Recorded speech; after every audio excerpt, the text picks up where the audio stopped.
What's going on, everybody? I'm Lawrence Owen. Welcome to Colts Law. Today we're going to discuss the top running backs in the NFL for the 2022 season.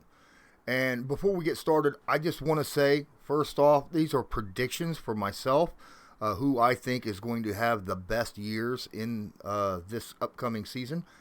And I'm going to go ahead and say this is not about fantasy. This is just total yards, touchdowns, just how good they're going to do for the year. I am going to start off with a few honorable mentions, guys that I believe will probably have a pretty good year and be effective with their team.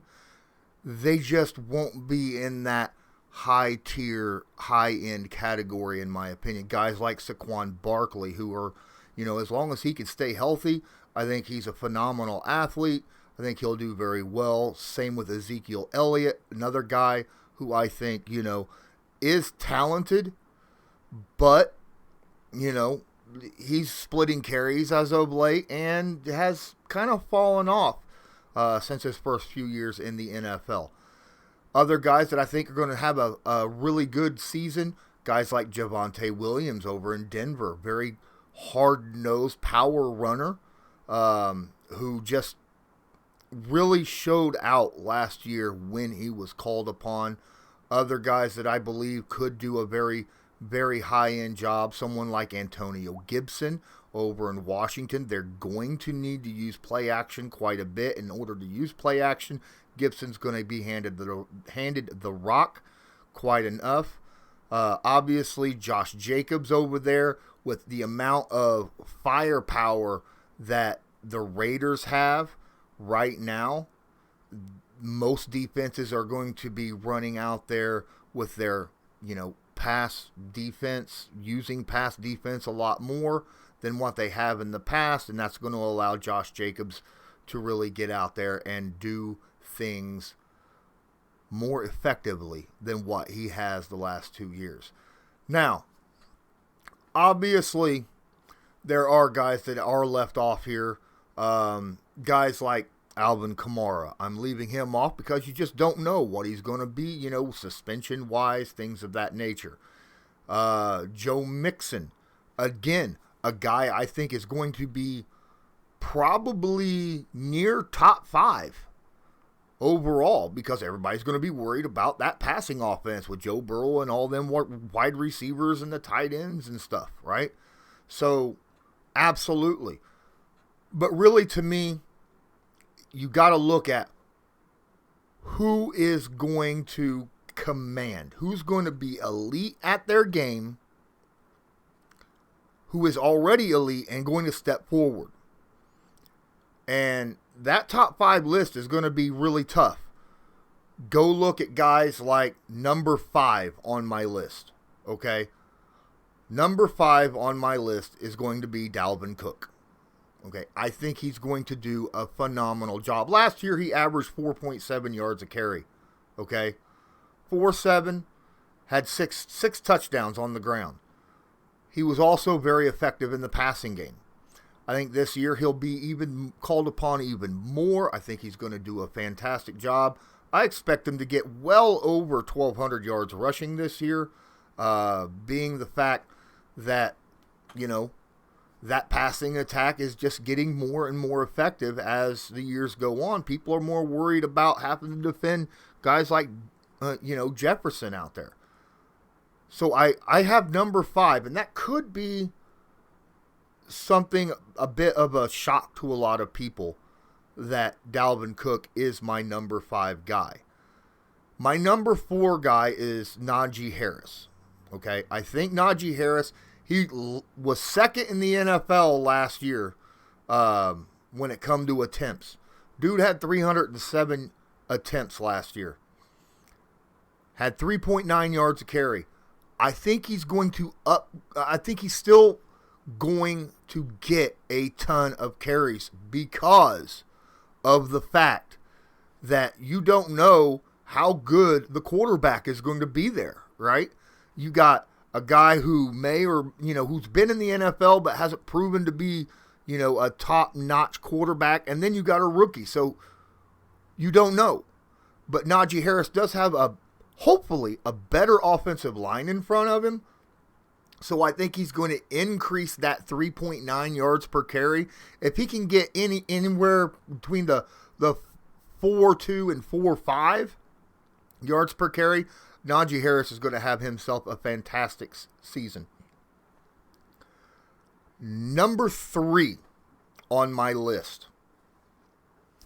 Man, that's going to be a tough one to call, but I got to go. I'm going with Derrick Henry. Hey guys, please smash that like button, hit subscribe if you're not subscribed, and tag that notification bell so that you're notified next time I go live. Don't forget, you can also share this video to your favorite social media, and please open up that description of the video. In there you find a link to my Patreon, which is only $5 a month. Get all of my content plus Patreon specific content, and of course my merch shop right here. Henry, okay? And a lot of you were like, are you kidding me? Why is Derrick Henry number 3? He's a top 2 guy. Because there's going to be a lot on Derrick Henry's plate. He already is force-fed the rock. And that's when they had passing options out there for Ryan Tannehill. He does not have that. Defenses are going to be focused heavily on Derrick Henry this year. He's still going to get a lion's share of the carries, though. I mean, 8 games last season, less than half a season, and he had 219 carries.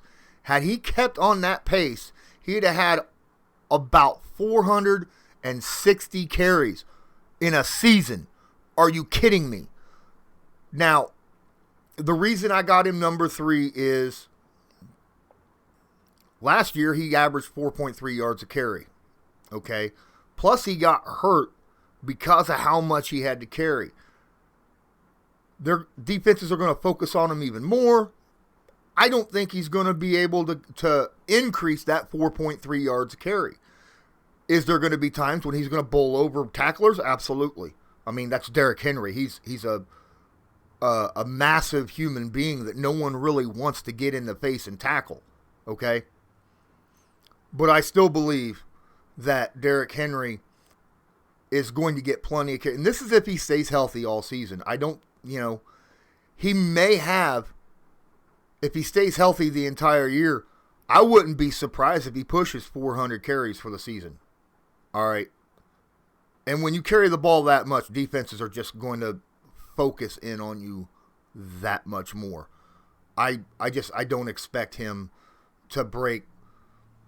He may have 1,600 to 1,800 yards rushing, but I don't think he's going to break, even what he had last year at the 4.3 yards a carry. So that's an issue. The top 2 guys I have for the most dynamic running backs this upcoming season who really, keep an eye on. Number 2, Nick Chubb over there in Cleveland. Again, you got Jacoby Brissett, who's apparently going to be the starter for the Cleveland Browns because we're all expecting some sort of suspension for Deshaun Watson. But I don't think it's going to be a full season, okay? And Chubb is going to get the lion's share of the carries next year. The man averaged 5.5 yards a carry last year. 5.5 yards a carry, okay? And had 1,259 yards rushing. That's pretty darn impressive. And he's going to be leaned on heavily early on in this season while Deshaun Watson is, on suspension. But once Deshaun comes off that suspension, his yards per carry will probably go up because people will be more worried about defending the pass with Deshaun Watson back there rather than Jacoby Brissett. And even if Deshaun Watson is suspended an entire season with Jacoby Brissett at quarterback, Nick Chubb is going to get the ball even more. So what are you looking at? It's kind of like that Derrick Henry situation, right? Is he going to get more carries with less yards per carry because teams are going to be focused on him? Or is he going to get less carries but more yards per carry because the passing game is doing so well? The reason I took Nick Chubb over Derrick Henry is just the fact that Nick Chubb is averaging more yards per carry. And let's face it, they know that Chubb is going, Cleveland's going to run the football, okay? And I think that Chubb's going to get the lion's share this year. Obviously, with that being said, my number one running back next year will be Jonathan Taylor, the guy who, again, also averaged 5.5 yards a carry last year, but had 100 more attempts than Nick Chubb did last year. All right. And had 18 touchdowns on the ground as opposed to Nick Chubb's 8, right? Jonathan Taylor is scary. Scary good. All right. He's one of those guys, not only can bring the power, I mean, you guys have all seen the whole, the scepter that they give for angry runs, and he's always nominated every single week, which means he is a power runner, but he's got 4.3 speed, which means if he gets through that second level, he's gone. You're not catching him after 20, 30 yards. He's taking it 70, 80 for a touchdown, and that's why he gets so many extra yards after contact. He had more yards after contact last year than the next closest person had total yards, period. Are you kidding me? Let that sink in for a second. That's nuts. And now, instead of Carson Wentz at quarterback, you got Matt Ryan, who's going to be more accurate with the football.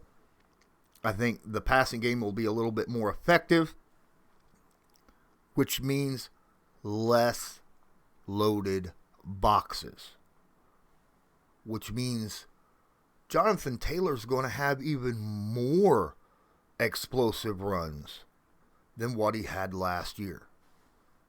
So that's what I've got on my list.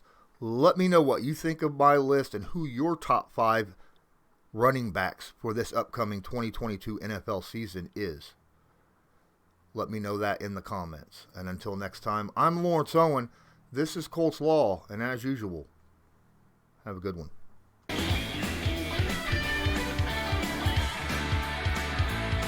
Just because a player's not a household name doesn't mean we can't make him a household name.